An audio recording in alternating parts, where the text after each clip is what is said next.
Now, we talked about supplements. You broke those three down, and my whole take on supplements is they are supplemental normally. Now, of course, things have changed in the world where we're not going to get everything we need probably from our food source. We are depleting ourselves more and more because of everything around toxins, everything we've introduced into our lives to make it more convenient. At the same time, there was another flip side to it, and also made us a little bit sicker and a little bit more depleted.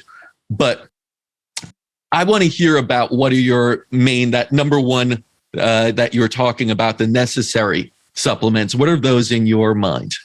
Yeah, I mean, if I have someone like a client who comes to me without labs, I mean, I like to work with medical practitioners to do lab work on people that come to me and are willing to. And some people show up already like, I ran all these labs, let's look at them. But whether someone comes to me, if someone comes to me without labs, some of the things, and what I see quite often are some standards, right? There's like a vitamin D deficiency that exists. There is a magnesium deficiency in some cases. My must-haves for if I was going to, people always say to me, I got $35 or $100. Like, what do I buy? People ask all the time. And I'm like, well, that's a massive question and totally contextual, but let me try anyway. So for me, and I will say a little bit, this is somewhat specific to women, one of them anyway, but there's like a big 3 or 4. I would say that magnesium is like really high up on my list because it's a cofactor in over 600 systemic functions in the body. I'm a big proponent of the right kinds of magnesium. Oddly enough, I don't know if you've seen this, but like I go into someone's supplement cabinet and they have like magnesium oxide, which is like not the jam. It's just not really the good one to use. And so getting the right magnesium and getting that in daily, I think is an excellent choice. Vitamin D, given what's going on in the world, D3, K2 mix, because we want it to actually get absorbed into your body. And then I am a big fan of essential amino acids, especially for females, because we are under eating protein, and it's a little bit of a way to biohack that. So, I've used a lot of different brands. There's in the world, I tended to use like Kion, like Ben's brand. I just really like those aminos specifically, I can feel them. I've seen good success with clients, but I think getting a good quality brand of any kind in essential amino acids is imperative for people, especially people who are training, right? We're trying to recover.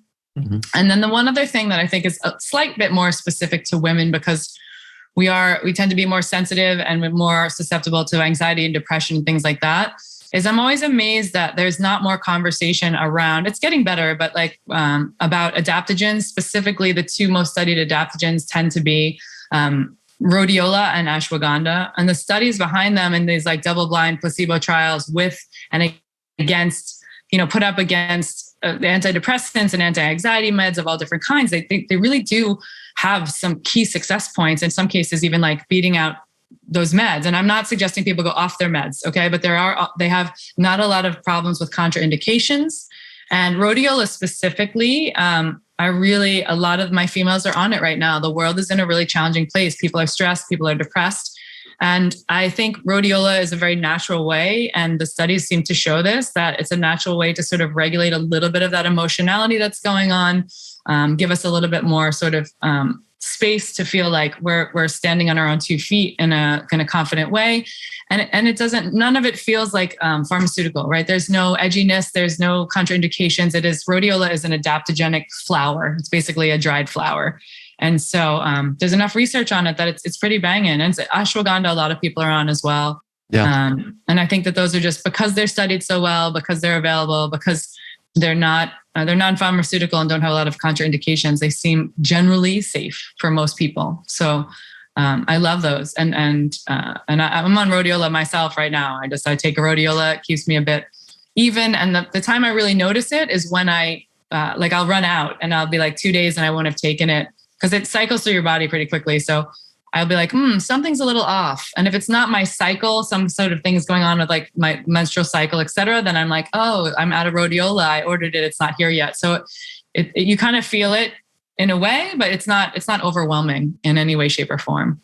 Yeah, especially in this day and age, you need those adaptogens. You need a little bit of extra support. The stress will also, deplete you of other things. It'll start to impact your immune system. So I'm all for supplementation because of the times we're in. If you were to go back in time a little bit, I would say it's not as necessary. As we know, our ancestors didn't really have pills to pop and all that.